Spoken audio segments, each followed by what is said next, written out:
Poetry Center, bringing poetry to Patterson since 1980 at Passaic County Community College.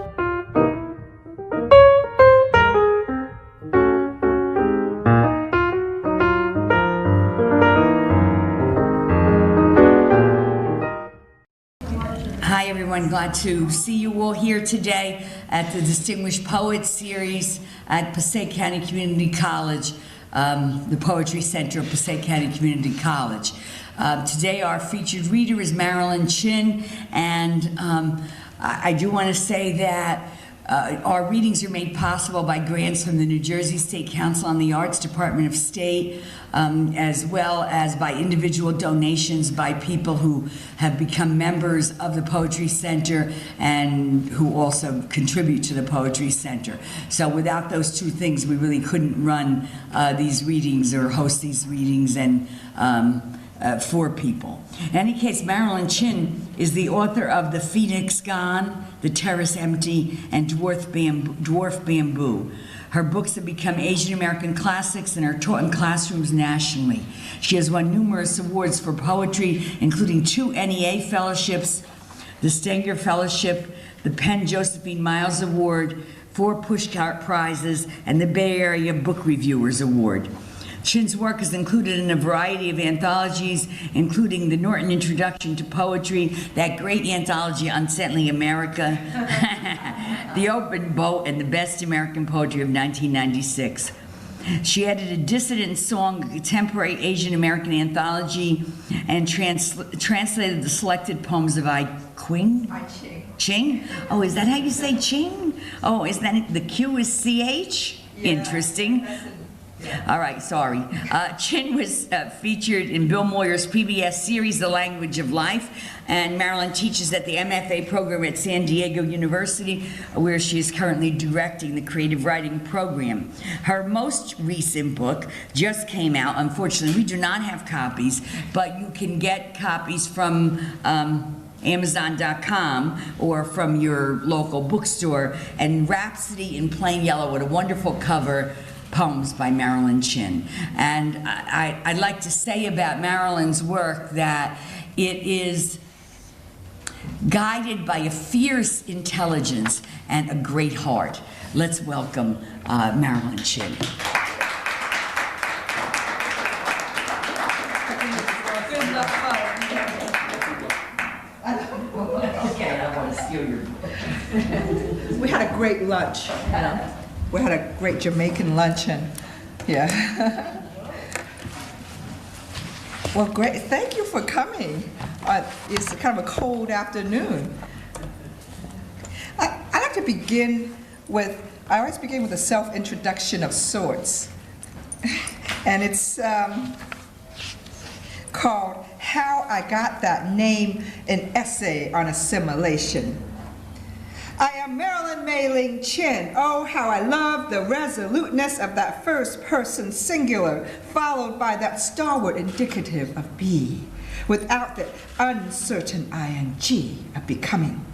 Of course, the name had been changed somewhere between Angel Island and the sea, when my father, the paper son, in the late 1950s, obsessed with a bombshell blonde, transliterated Mei-Ling to Marilyn. And nobody dared question his initial impulse, for we all know lust drove men to greatness, not goodness, not decency. And there I was, a wayward pink baby, named after some tragic white woman, swollen with gin and Nembutal. My mother couldn't pronounce the R. She dubbed me #1 female offshoot for brevity.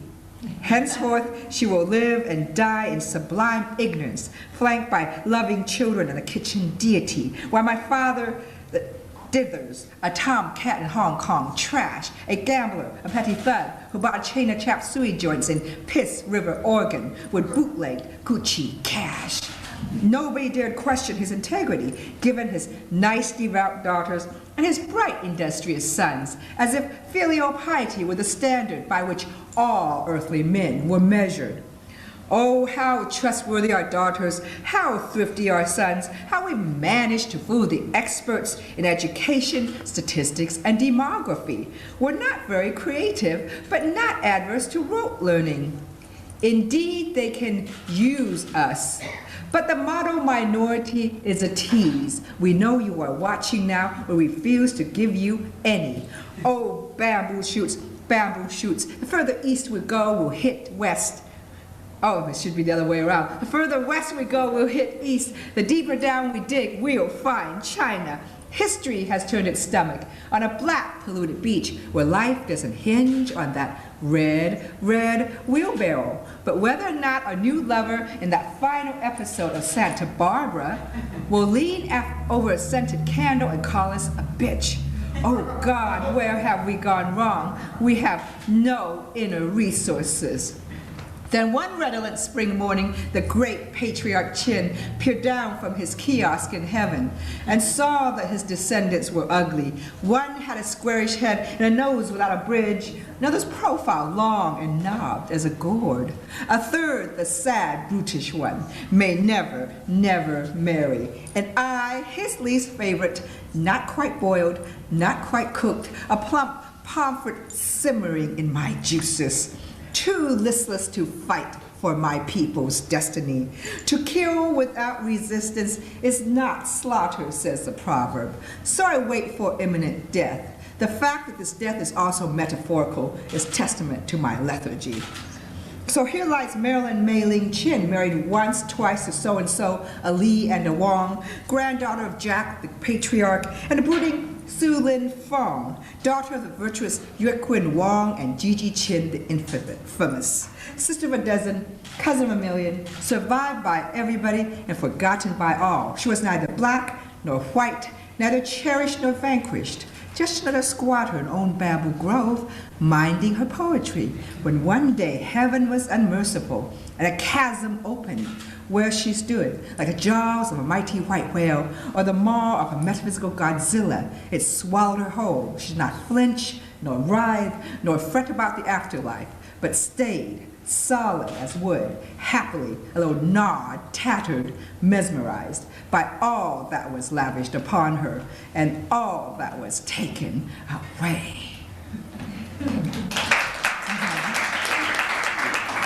Oh, thank you. I want to thank Maria Gillen for all her hard work, on our behalf, and let's give her. And I want to thank her posse. This is a great posse that's working for her. Let's thank the posse. The food posse. The food posse, where are they? They're in there still working. They're in there cooking. Yeah. Okay. Now, I'm running around celebrating my brand new book called Rhapsody in Plain Yellow, and the poems in this book, they sing. For some reason, the muse wanted to sing, and I adapted quite a few Chinese ballad forms and so forth from the Book of Songs, Shi Jing. But the first poem of the book is a blues poem, and I borrowed it from the African American tradition, of course, but I inserted a drop of yellow blood, so it changes the social historical context. But you see that instead of invoking the Lord, I invoke Buddha and so forth. Okay, it's called Blues on Yellow. The canary died in the gold mine. Her dreams got lost in the sieve. The canary died in the gold mine. Her dreams got lost in the sieve. Her husband, the crow, killed under the railroad. The spokes hath shorn his wings. Something's cooking in Chin's kitchen. 10,000 yellow-bellied sapsuckers baked in a pie. Something's cooking in Chin's kitchen. 10,000 yellow-bellied sapsuckers baked in a pie. Something's cooking in Chin's kitchen. Die, die, yellow bird, die, die. Oh, crack an egg on the griddle. Yellow will ooze into white. Oh, crack an egg on the griddle. Yellow will ooze into white. Run, run, sweet little Puritan. Yellow will ooze into white. If you cut my yellow wrists, I'll teach my yellow toes to write. If you cut my yellow wrists, I'll teach my yellow toes to write. If you cut my yellow fists, I'll teach my yellow feet to fight. Do not be afraid to perish, my mother. Buddha's compassion is nigh. Do not be afraid to perish, my mother. Our boat will sail tonight. Your babies will reach the promised land. The stars will be their guide. I am so mellow yellow, Buddha sings in my veins. I am so mellow yellow, Buddha sings in my veins. Oh, take me to the land of the unreborn. There's no life on earth without pain.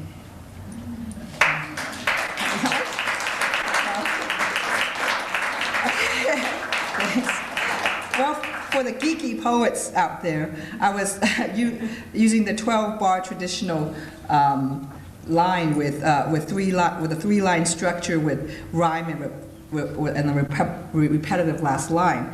And what I did was I continued to collapse the form until I got a couple freer forms from the blues poem. And this one is called Blues on Yellow 2. It's a really exciting title, right? From Blues, Blues on Yellow 1. Well, this one's about existential angst, and I was having a fight with a boyfriend about nothing. I was having that hormonal moment, if you know what I mean. So this one is called Blues on Yellow 2. Twilight casts a blue pall on the green grass. The moon hangs herself on the sickly date palm near the garage. Songbirds assault a bare jacaranda, then boogie toward Arizona. They are fewer this year than last. Sadness make you haggard and me fat. Last night you bolted the refrigerator shut. Extra, extra, read all about it. Chinese girl eats herself to death. Kiss a cold banquet and purge the rest. There's room in the sarcophagus if you want it. I keep my hair up in a bereavement knot. Yours grow thinner, whiter, a pink skull cap. My Levi's hang loosely and unzipped. You won't wash, won't shave, won't dress. I am your rib, your apple, your adder. You are my father, my confessor, my ox, my draft. Heartbreak comes again. When does it come? When your lamp is half dim and my moon is half dark. So, can you hear? Is it good?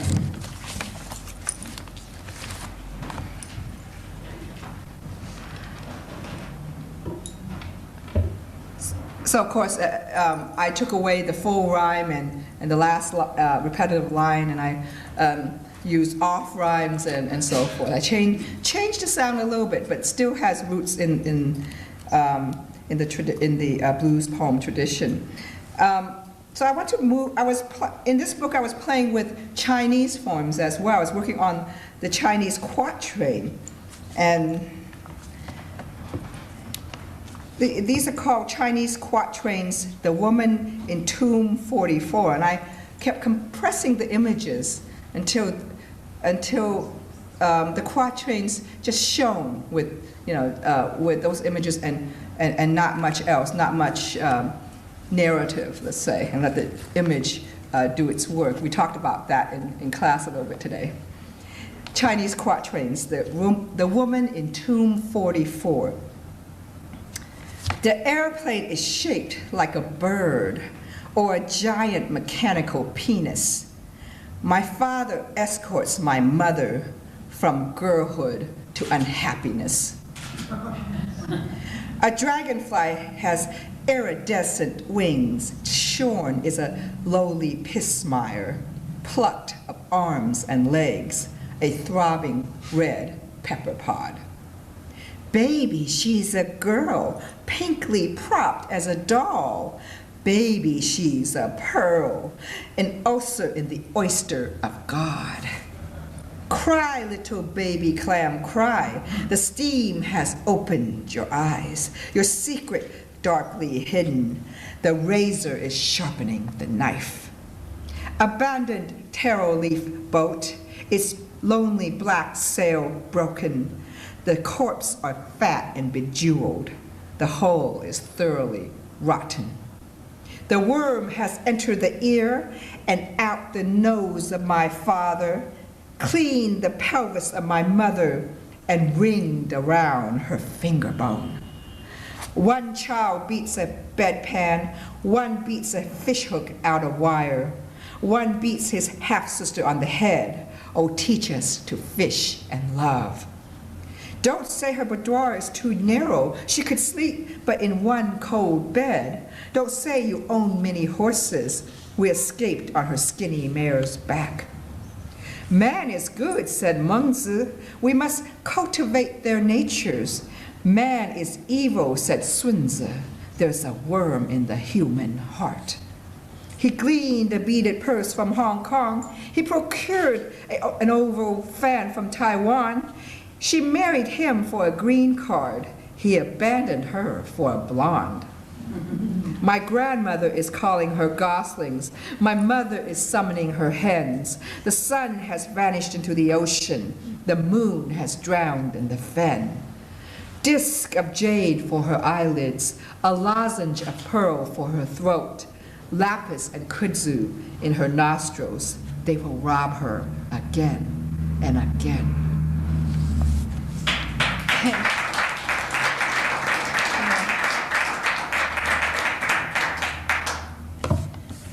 Also, I continue to play with form, and recently I went, well, 2 years ago, I went to a haiku party. My goodness, that was very strange. These very devout people devoted to the haiku, but it was great to see that people have haiku parties and not, I don't know, have poker parties or the other parties that are worse than having a haiku party. Something rich and wonderful about that. But anyway, I just felt that I needed to write some bad girl haiku, some anti-Zen, libidinous haiku. So I wrote 25 of them, and they're okay. You tell me if you think they're bad girl. They say. Can you explain what a haiku is? Oh, okay. You don't know what a haiku is? Okay. Let's just. I bet I'm not the only one. Oh, okay. We'll just say. Okay.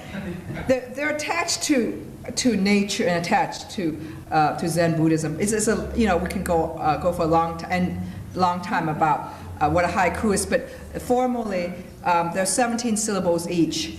And there's usually a caesura or a pause between the 5, 7, 5, 5th, 7th, and 5, 7, 5 syllables. And I tried in this form because they're anti-haiku or they're bad girl haiku. I tried to transgress those 5, 7, 5 pauses, and instead but I kept to the 17th syllable. I don't know why, because I kept to one aspect of the orthodoxy, just to say that I'm writing haiku, just to make myself believe that I'm writing haiku. Well, in any case, these are called 25 haiku.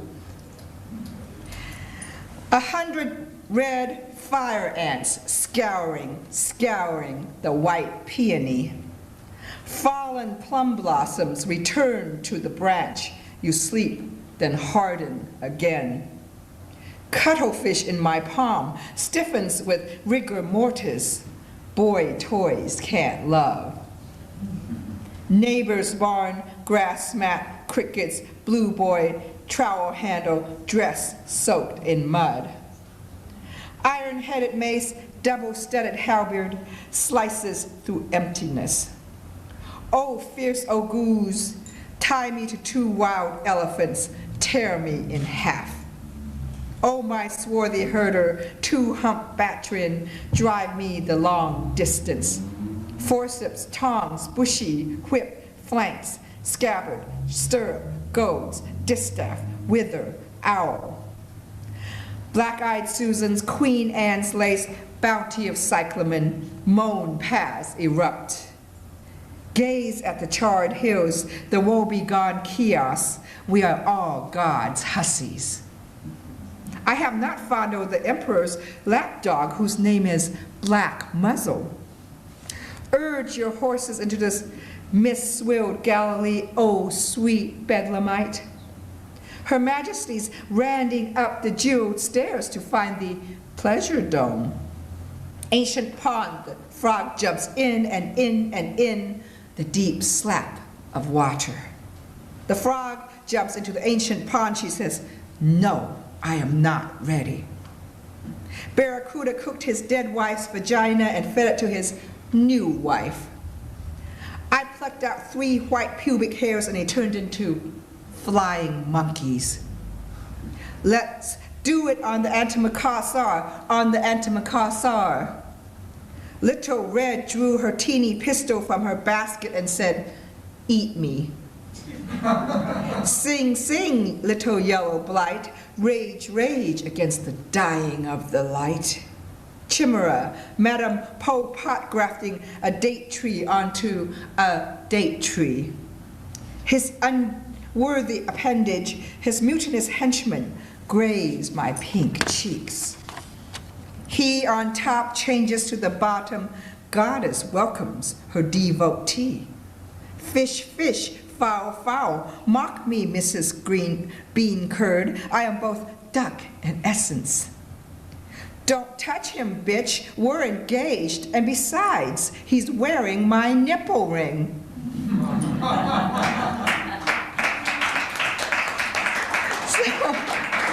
I guess just to be contrary, I wrote these haiku, but I had great fun. Yeah. Any questions or any suggestions? Anything you want to hear? Oh, the floral apron. Oh, okay. I'll save that for the last, I guess. Somebody always wants to hear. Anything else? Turtle soup. Okay, turtle soup. All right. Well, I mean, Maria and I eat, so we really love to eat, and so the food is all over our poems, and I guess it better be all the poems and all of our face, right? This one's called Turtle Soup. We love food. Huh? We love food. We love food, that's right, we love to eat. Okay. It's a way to celebrate life. Turtle soup. You go home one evening tired from work, and your mother boils you turtle soup.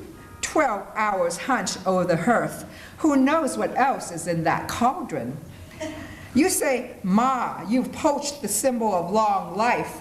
That turtle lived 4,000 years, swam the way up the Yellow, over the Yangtze, witnessed the Bronze Age, the High Tong, grazed on splendid sericulture.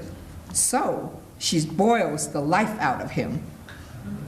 All our ancestors have been fools. Remember Uncle Wu, who rode 10,000 miles to kill a famous Manchu and ended up with his head on a pole? Eat, child, its liver will make you strong. Sometimes you're the life, sometimes the sacrifice. Her sobbing is inconsolable. So you spread that gentle napkin over your lap in decorous Pasadenas. Baby, some high priestess has got it wrong. The golden decal on your green underbelly says, made in Hong Kong. Is there nothing left but the shell and humanity's strange inscriptions, the songs, the rites, the oracles?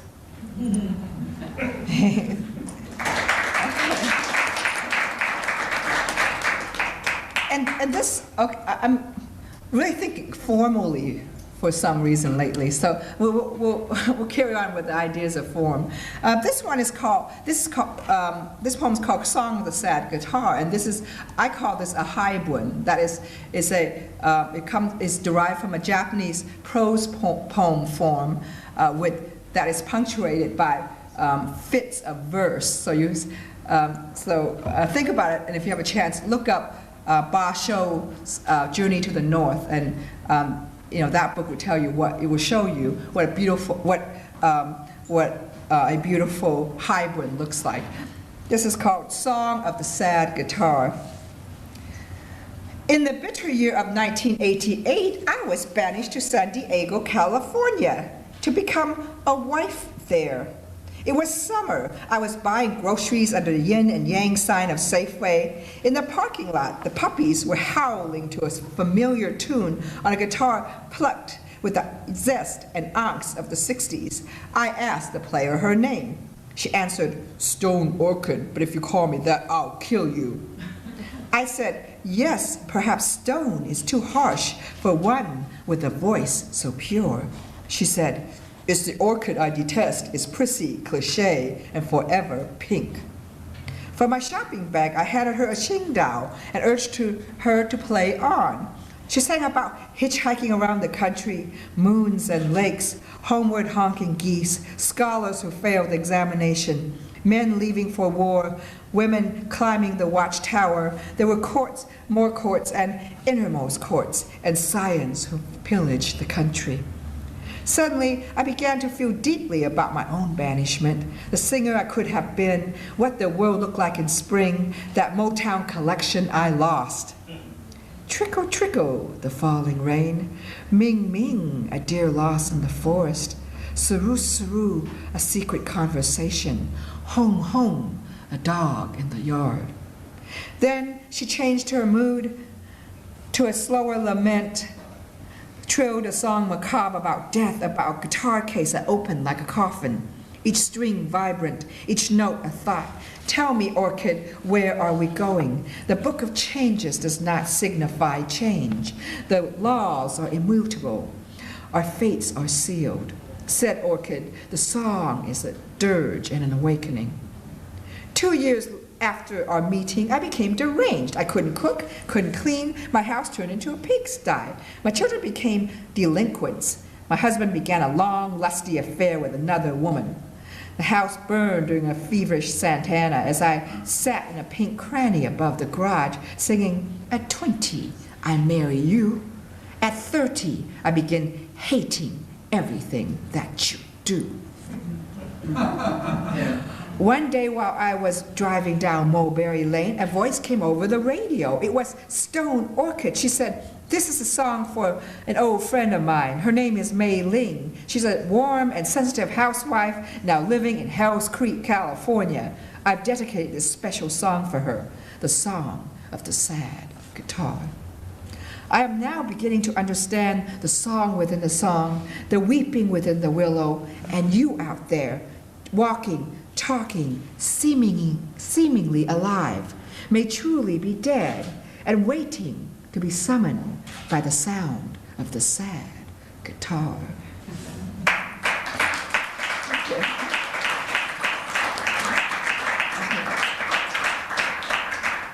Are there visual artists out there? One? Okay, great. Okay. I wrote this poem for the visual artists because I was in an artist colony in Yaddo, and it's called Yaddo, the artist colony, and I was going through a 6-month dry spell, and it was horrific. I couldn't write anything. I guess I was very stressed out. And I noticed that the visual artists made little altars for themselves, still lives themselves, so when they're not painting, they're drawing or studying or looking. And so I made a little altar for myself, and it was magical. It helped me get through this terrible impasse. So I wrote this poem for them, and it's called "The Tao and the Art of Leave Taking."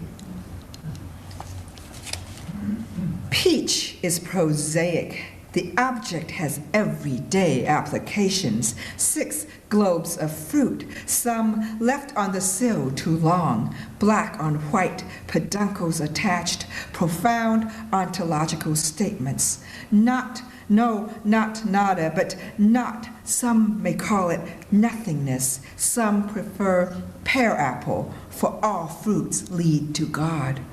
Narcissus in a cracked porcelain bowl, chrysanthemum, mantis and gourd, crane and pine and wisteria, sparrow on a basket of persimmons, still life with peaches and plum blossoms, landscape with pavilions and pomegranate, touchable and turbid, speakable and nameable. Emptiness is but one mind. One mind is of no mind.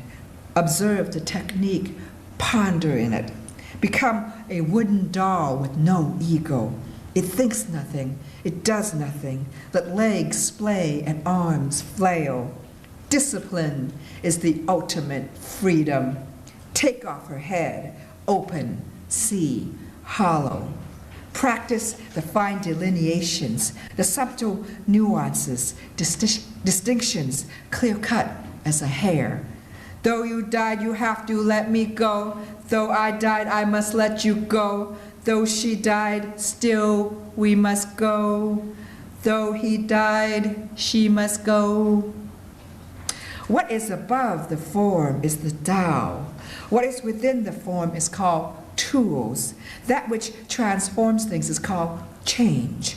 I see you walking in your newly hennaed hair, gingerly, a monk treading on rice paper. I see you dancing in your Hawaiian flowered shirt. My dark skin against your whiteness, a winter sky that resists the dawn, leave-taking at its simplest. Last night the verses halted, the rice paper lay idled, the black ink dried in the receptacle. Thank you. I wrote this series of poems called Bad Date Politish, and they're about dating. Well, they're all about dating, which could be very bad. Okay, this one I read in class, and it's, well, you tell me if I should see this guy again. I won't say where I went to dinner because my host is a Sado Scorpio. He served me perfume river ratatouille from Mrs. Min's Village Walk video. He pretended to be well-meaning. His decor flaunted multicultural. 2 shriveled heads from Borneo, a cornice from a temple in Kyoto, red mansion sex pics on tusk, Hirohito's mangled sword on the mantle. He squeezed my knee with gusto, then invited me back for tomorrow.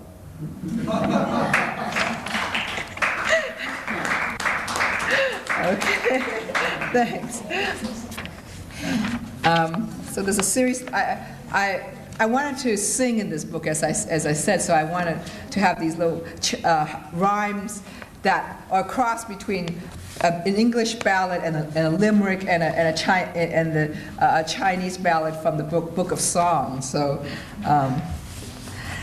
this one is called Identity Poem number 99. The critics always complain about those of us persons of color writing too many identity poems. So, so here's number 99. Are you the sky or the allegory for loneliness? Are you the only Chinese restaurant in Roseburg, Oregon? A half-breed war orphan adopted by proper Christians? A heathen poi dog, a creamy half and half? Are you a dingy vinyl address book, a wrist without a corsage? Are you baby's breath, face down on a teenage road in America? Are you earphones, detached, left dangling on an airplane jack to diaspora? Are you doomed to a childhood without music? Weary of your granny's one-string woe-begone instrument, mewling about the past? Are you hate speech, or are you a lullaby? Anecdotes requiring footnotes, an ethnic joke rehashed. How many Chinamen does it take to screw? How many Chinamen does it take to screw a light bulb? Are you so poor that you cannot call your mother? You have less than $2 in your phone card, and it's a long cable to Nirvana. Are you a skylight through which the bus girl sees heaven? A chopping block stained by the blood of 10,000 innocents, which daily the same bus girl must wipe off?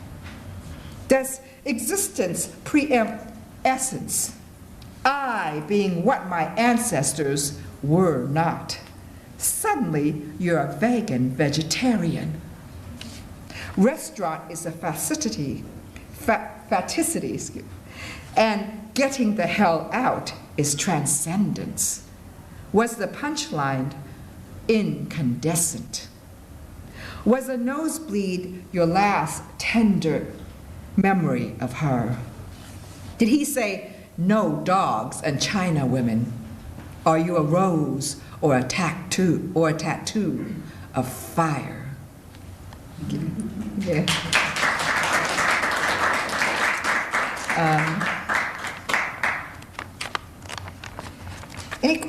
Any suggestions or questions or yes? Assimilation, letter, lesson, Chloe. Oh, okay, the Chloe poem. Right. Okay.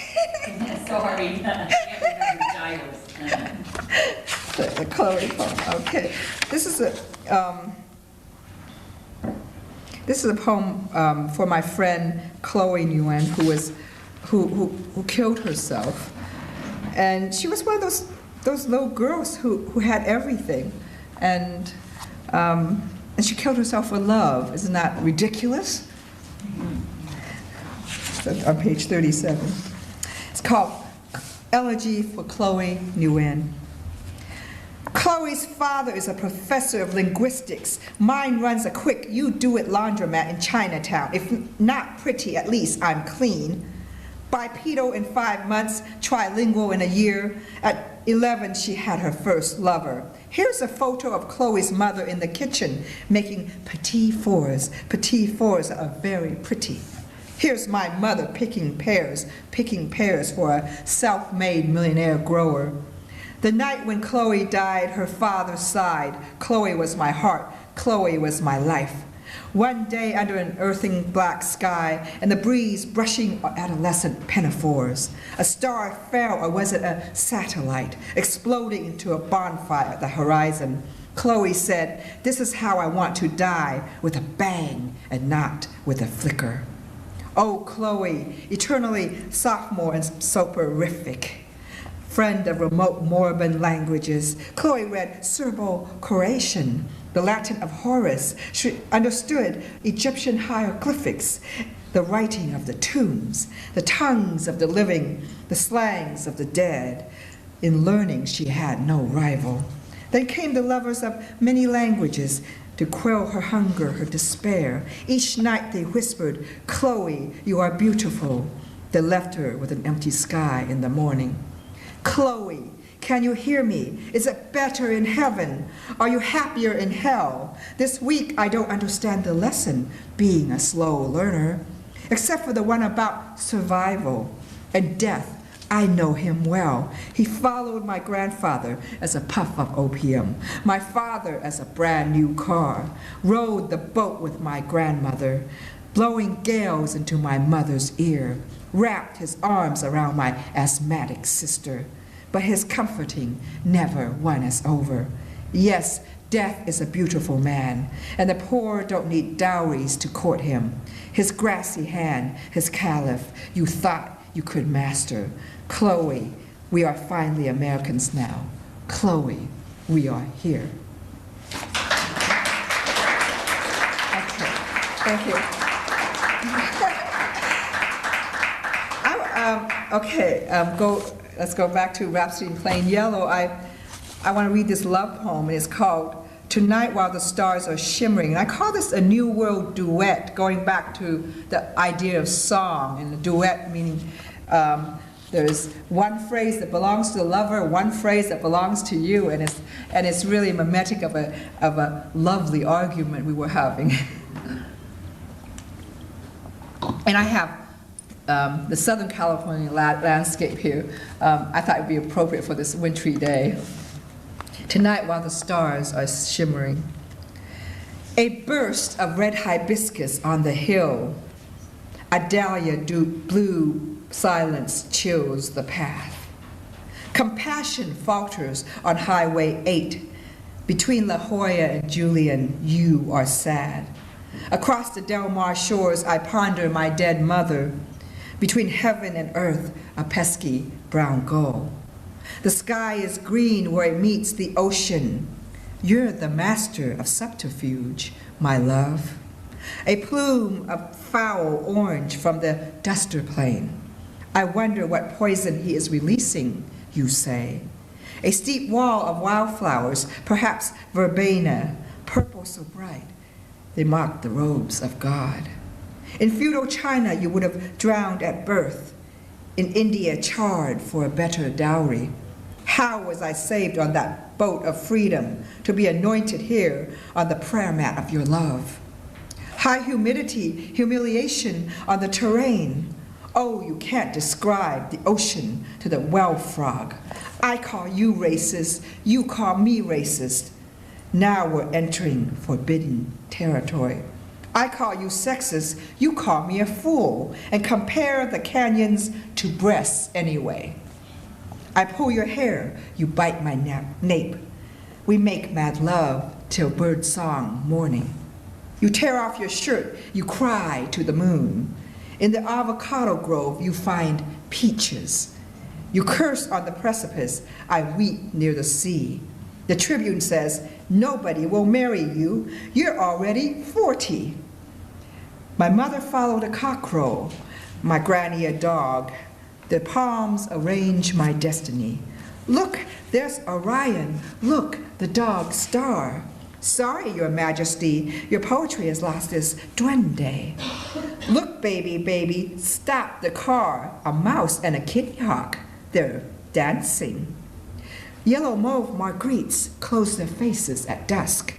Behind the iron gate, a jasmine breeze.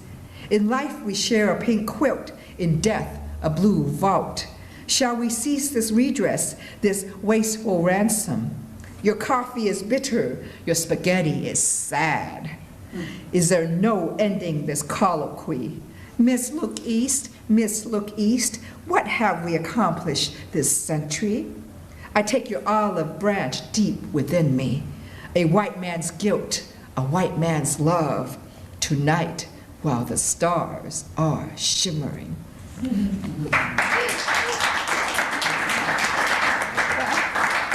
Thank you. I'd like to end with the floral apron, of course, Maria's favorite. And I wrote this for my mother and my grandmother, and I want to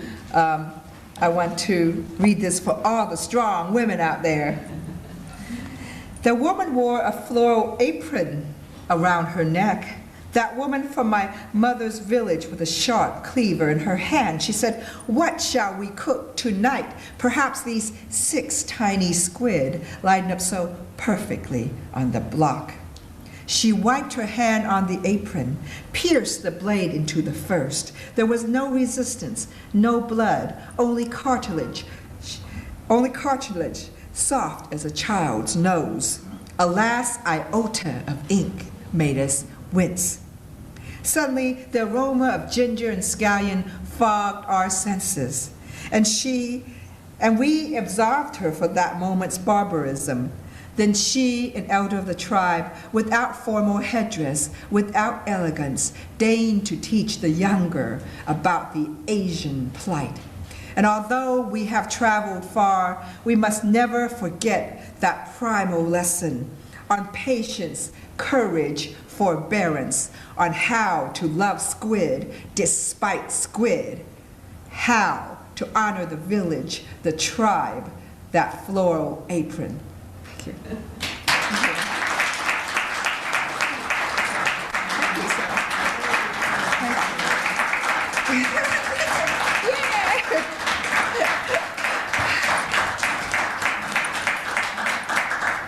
What a lovely audience, you're still sitting there. Maybe they want to ask questions. Oh, you have any questions? Yeah. Come on, don't be shy. I know you guys aren't shy. I like your attention to form.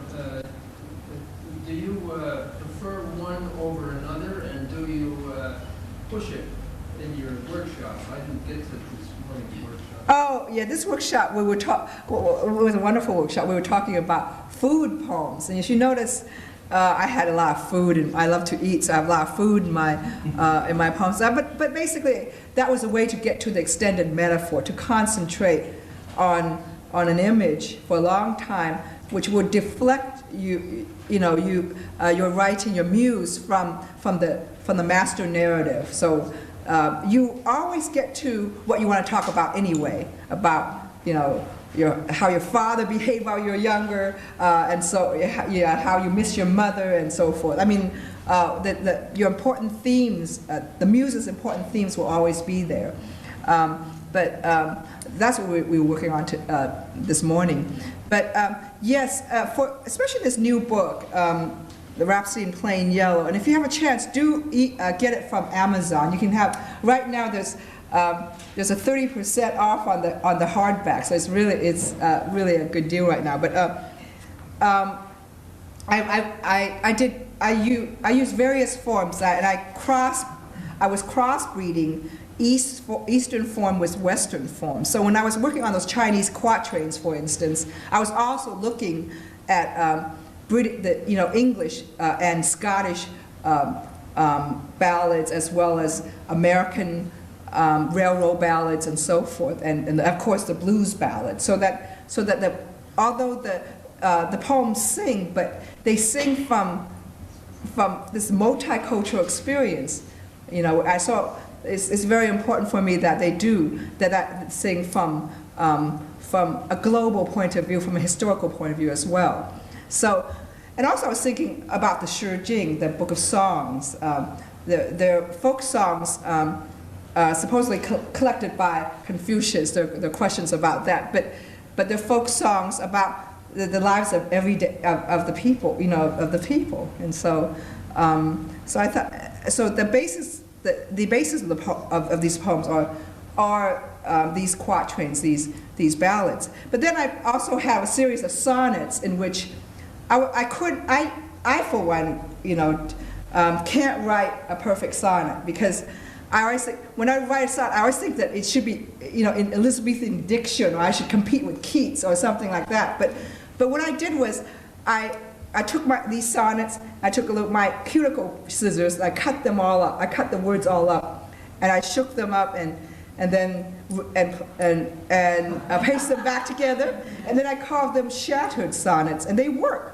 I mean, they work in a weird way, and so I have those in there. I have haiku-like things. I have ghazals. I was playing with the Persian form as well. So there's a variety in this book, and my muse is restless. There are poets who can write, who want to write the same kind of poem over and over again. My muse is restless. She wants to do other things. She wants to try everything.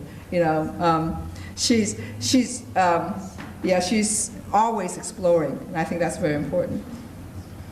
Yes, just briefly, where your parents and your grandparents and you were born, and also the difference maybe between traditional Oriental or Eastern poetry writing and the difference between traditional British and United States. That could be that's a course. That's a whole course. That's like a dissertation. But 2 minutes. no, okay. I was born in Hong Kong. My people are Southern Chinese. But as I was saying, I try to work with both, both worlds, the literatures of East and literatures of West, and I I try to keep up with my Chinese so I can read the classical poetry, as you know, and I try to keep informed in terms of what's happening here and now. I mean, it's important to like, oh, let's look at our music collection, to have Mozart in the music collection, as well as the Beatles, as well as blues and jazz and hip hop, you know, and funk. I mean, I think it's important to have a wide vision, you know, and poetry is a beautiful, rich art, and international art, and is historical, with a profound history. And so I'm just, you know, I'm just in love with this genre. And so I hope that I'll continue to try to meld East and West, try to meld ancient with a contemporary voice. And so I think there's a lot of work for me in the future. But yes, I look at poetry from the global point of view, you know, and I think it's very important for my muse to do that. Go ahead. Yes, that one poem you did, I loved it. The one where you have a hero, that sword, the shrunken heads, the warrior heads on the wall, and you asked what you gave. The thing that I loved about it was, it reminded me of, I would do things with my students, the Browning's My Last Duchess. Oh, right. Yeah, and I was wondering, would you have anything wrong? Do you think that it would be good to, instead of like breaking all the writers up into these groups, to like compare a poem from 200 years ago with a poem from now? Because I would love to take my students and take My Last Duchess and take that poem and show them the beauties of both and how they deal with certain things. Right. You might end up on that wall if he keeps dating them. Hey. Don't date him. Hey, whatever gets you, you know, whatever inspires your student, you have to do whatever these days. You can just tap dance if you have to. You know, it's just, it's, no, it's, and that poem is, we talked about that in class a little bit, but that poem's about a bad date, but it's also about the colonialists, how they collect everything, the shrunken head, this and that, and then they say they're multicultural, and you go to their living room and say, my gosh, you've plundered all these civilizations. and you know, and so that, you know, I saw the connection with Browning right away. Oh yeah. This whole idea of collecting people. Right. Oh yeah. And he liked to collect dead women. What's that all about? Okay. Thanks. I have a question about form. I thought I heard you say a couple of questions back that you're blending form or not necessarily true to form. So you said that you don't write a perfect sonnet. So does that mean that if someone was to go to your poem and count up the lines, they would find the right number of lines for a sonnet, or is it? You know, it depends on which poem. You know, I mean, there are poets who are so, you know, orthodox that they would not, you know, the count is very important to them, and so they would not transgress anything that has to do with that form. And for me, like, as I said, my haiku series, I mean, they're really rebellious and naughty. The naughty girl haiku, you know. I mean, the last line has a nipple ring in it, you know. I mean, instead of nature, it has, you know. But that is part of nature, of course. But I kept to the 17-syllable count, and that, you know, that was very important for me, so that I would make reference to the form, that I pay homage to it, but at the same time I add to it by changing it a little bit. We have to add to the tradition, because we can't write a haiku, I mean, we can't write a sonnet in Elizabethan diction, or we can't try to imitate Keats for the rest of our lives as poets. We have to add to the sonnet. And one thing what I found about, I wanted to write blues poems because I wanted to say in my work that, hey, the African American tradition is rich, and I owe a lot to this tradition as well. And there I'm paying homage to the African American tradition by writing a blues poem. But I can't write it and write it as an African American, because I'm not an African American. I am a Chinese American, so I add the history of the railroad. I add A Drop of Yellow Blood, the Chinese American social context. So that the both things are there. It's true that it's an African American tradition. That is obviously true because I kept to the three-line, strict three-line. I kept to the full rhymes, and in the end, I even used the word pain, which is really deep into into that tradition. But I add a drop of yellow blood, and that is adding to the tradition, to say that I admire this tradition. I want to be. Here is my gift and my poem that is become part of that, a part of that tradition. And so then as I said, that the next poem I took out the third line, and I was freer with the blues poem. So the thing is, I just love to play with form, and some pieces are very traditional, and I keep to the count, and some pieces I just go wild, but I always come back. But always, a geeky poet will know that where the tradition from which this poem comes, so that I am very respectful for to tradition. But at the same time, the bad girl in me, or the poet in me, that my muse wants to play. He wants to play, wants to have fun, and that's the way we add to the wealth of tradition, the wealth that's given us, right? Yeah. What contemporary poets do you read now? Great contemporary. Wow, that could be everybody and nobody. It's just interesting. I'm doing a tour. I'm reading all the country, and I'm teaching. So I can't read I can't sit down and read closely, right? And so what I do is I've been reading to inform myself to teach my graduate classes, and I'm teaching the class on form, And so I begin with the long line Whitman-esque poem. And so I bring in Whitman, and then Whitman's children, Ginsberg, and then Ashbery, everybody who writes this long line poem. I say, look at this beautiful tradition of the long line poem. Of course, it begins with the Bible. So I trace tradition all the way to the Bible in the long line form. Christopher Smart, the whole, it's a rich tradition. And then I move to the short line poem, which I go, of course, the father of the long line poem is Whitman, and who's the mother of the short line poem? Dickinson. So I begin with Dickinson, and then we go to Plath, Sylvia Plath, her short, incisive lines, and then I bring in Paul Celan, the post-Holocaust poet, beautiful. I mean, just haunting lines.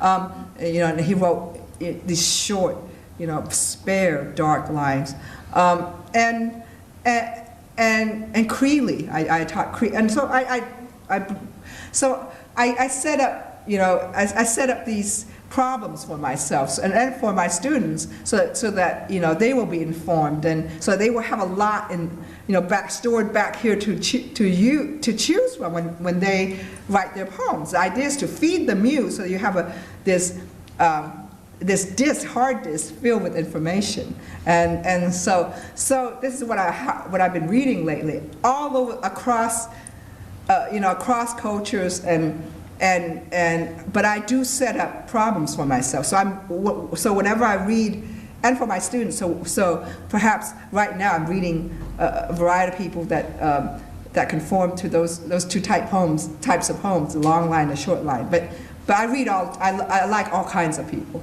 But I keep looking at the shelves and buying new books. It's very important because we're poets of our time. So you have to be aware that we are, that this morass of poets on the shelves of the bookstore, these are poets, of your generation. You should be aware of what they're doing. Yes. Why poetry? Why poetry? Yeah. Whoa, okay. Why not? No, I think because I began as a reader, and it's very interesting because my sister used to love to read long novels, and she'd read all of Tolstoy and all of Dickens. She read all of Dickens. I couldn't believe it. And then and then I used to like, oh, I love the poems. I would read, poems. I would read, and my favorite novel was, I call it a novel, was The Metamorphosis by Kafka. And I said, that's a perfectly, composed novel, right? It has its parts, everything snaps together. And as a child, I didn't like these long novels in which I used to say, hey, the third chapter, who needs to read the first? You could just get rid of the third chapter. It was, my taste in literature started, I developed a taste very young for short compression, for shimmering imagery. And I wasn't one of those who liked to dive into a 1,000-page novel and live in it, because I just like to, simmer in those little beautiful moments. And so I started as a reader of poetry, and so I started to fall in love with the tradition, the poetry tradition. So that's what happened. But I write tales now, and I'll be writing. I'll have a book of stories maybe in a couple of years. I'm working on them now. But I just love poetry. I don't know. There's just few of us who love poetry, and we're like obsessed with it. We just love poetry, and it's important that we do, that we love our genre.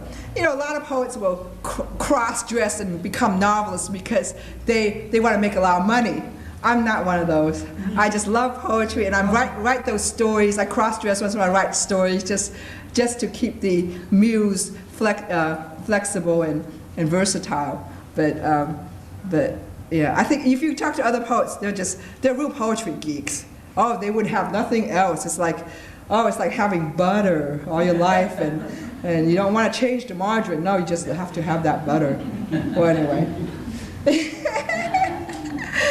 Okay. Yes?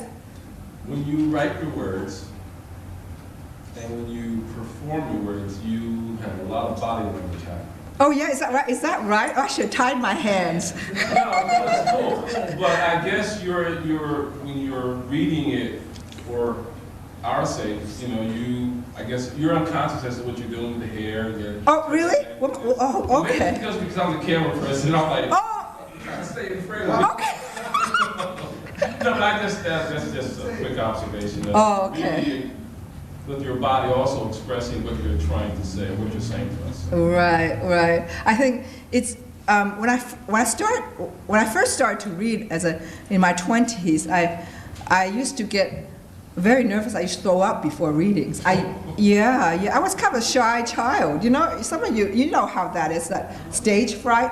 But I quickly learned that I have to get over that, because I will have to do this to get my work out there, get my book out there. And it's all about who is allowed to write, and who is given the opportunity, who is allowed to be up here and read and pontificate. Now, I'm a Chinese American woman, and I should, and when I'm invited to give workshops, to do readings, I must do the best job that I can. And that I must be on my toes, right? And I always, begin my day with fervor, with this love I have for my art and for the people who take care of me. You guys out there, right? You buy my books, you come to the readings. I mean, it's nurturing my art. So that I learned during this process, during the many years, to find a voice that is a part of my own voice. I don't read poems out of a persona. This is an extension of myself. It's, I want that persona, the reader, to be part of the writer. That the two are one. However, there are poems that don't lend to recitation. There are poems that in the book that are better for one-on-one experience with the reader and the text. So that I quickly found out which poems lend to recitation and which poems should remain on the page for that one-on-one experience. Yeah, that quiet, meditative experience. So So yes, yes. Yeah, to be a Chinese American woman poet, do you find any disadvantage in the professional life? In my professional life, Chinese American, yeah, this. It's a lot of fun. It's a lot of fun. You know, sometimes, this month I will read. I'd be like the opening act for Mark Strand and Billy Collins. I'll be reading with Billy Collins. Some of these people, and then I'll read in this. You know, sometimes Maria will have this big multicultural shebang, and I'll read in that multicultural shebang. And I'll read. It's it's good. I find it is that in this poetry life, it's very versatile. And I went to Taiwan, and and Hong Kong, and they know me by my little tales and not by my poetry, because the feminists over there have been passing my little tales around. I haven't. There's one tale that you might want to read. It's in an anthology called Charlie Chan is Dead. The tale is called Moon. So if you have a chance to look at that. But so when I go over there, I read my tales, I read my poetry, and so forth. And they see me as an American. They don't see me as a Chinese. They see me as American. They say as soon as I walk into the door, they know that I am American by the way I stand, by the way I gesticulate, or the way I carry myself. And then I just think, as I said, a lot of people invite me, and I'm happy to be invited to be able to have the dance card be full instead of a dance card be empty. And if that means that they bill me as a Chinese American, oh, so be it. I'll just, and if they, it's interesting. If they see, see me as a feminist poet, that's fine too. That's great. I come from the grand feminist tradition, right? Or they see me as this and that, or several departments get together, like the ethnic. I just finished reading at University of Washington, the ethnic studies department, the Asian American studies department, the English department, and the creative writing department put monies together to bring me. So, hey, in the Bill Moore's interview, I said that I was a West Coast feminist, Iowa educated. Marxist, socialist, what else? Chinese American poet. I have this list of appellations. That's fine. Call me whatever you want. It's just, yeah. I think it's important. As I said, it's important for me to represent not only my tribe, my people, but represent poetry. It's important that I'm up here, and so that other people, women like me could be up here. Poets like me. Yeah. What is the secret of remembering what you write without having to read the scripture? Oh, well, no, I have some poems memorized, but I guess I'm superstitious about that, because I feel like if I memorize poems, I get stuck in that fret or that particular rhythm. So I will, when I finish a book, I will quickly try to forget that book and move on to the next book and memorize a few poems in that book. But I used to have a prodigious memory as a child, and somehow I lost it. Maybe it's just I don't know. I'm getting too old or something. But it's I practice. I also my grandmother had a prodigious memory. She was illiterate, but she memorized about 300 poems of the Tang, Tang Shi San Bai Shou, and she would memorize all this. She memorized all this, these sayings by Confucius, so that every day we had to hear this stuff. And there's a saying for everything. So I think it's important for poets to memorize poems, famous poems, and so to have this memory for words, for form, and for the music of poems. And I think it's just practice, just keep practicing. Look, these actors memorize entire scripts, right? Yeah. I mean, we can do it, right? We can remember these little sonnets, right? Well, thank you so much. You guys are great. Thank you. All I have to say is, that you need to have courage. You have to transcend whatever the blocks are and the blockades are, and that if you truly believe in your art, you will drop everything to make it an important aspect of your life. And that doesn't mean you drop your family and drop everything, but you have to figure your art into your life. You have to actually have it preempt other things. You have to not only find a space for it, but to give it preferential treatment, and because nobody else will do that for you, you need to do it for yourself. And if it means to take a workshop like this with a resident poet or a visiting poet, that's a way to start. To take creative writing classes from a local university, that's a start. Do everything you can. If it means going to the bookstore and reading and buying a lot of books to catch up with what's going on in the world, that's important as well. So you just have to make room for it. You have to make room for your art.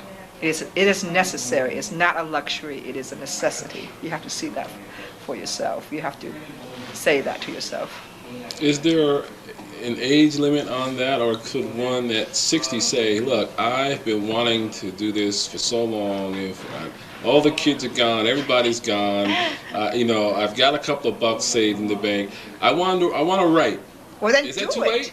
No, it is never too late. I have a student, I was telling somebody today, and she's an African American student who'd been teaching in high schools, in a local high school for many years, and at 55 she started the MFA program with me, and I just last year I chaired her thesis, and she finished her thesis, and she started publishing in national journals and so forth, and she is very happy. This is a good time because you finished with the raising of your children. You're retiring from work. That's great. You have this uninterrupted time, and it is a great time for contemplation, for reading, and for writing, and for meeting other writers like yourself. And I think it's a great time to start. And I think you should, if you want to join an MFA program, go ahead. I mean, in an MFA, going to an MFA program means going to a community that is engaging in the same thing you're engaged in, a community in which you have a built-in audience who will help you refine your poems for your first book. I mean, it's a lovely time, actually. Most of my students tell me that it is a very enriching time in their life, their MFA period in graduate school. So I think it's never too late to start. Never too late. And in closing, is there anything of hope that you'd like to say to those folks who just enjoy listening to poems or watching the poet read? Is there anything that you can say as a human being, to one human being? This is what it's all about, to have an audience, to have my poetry touch an audience, and to have your bodies out, your ears, your hearts out there. It's very important for me as a poet. I'm not one who writes in my dark room in silence. Of course, we need to do that because really we need that space, that private space, in which we write our poems. But the whole idea of writing for me is to have an audience, to have a rich and multifaceted audience. You guys invigorate my work. You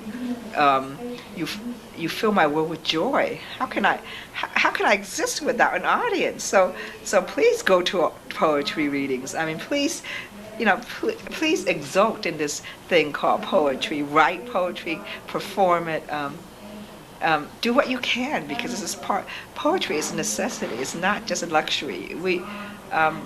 delve into it. It's wonderful. It's a wonderful experience, and I'm very thankful. I'm thankful to have this opportunity to read my poems around the country and around the world.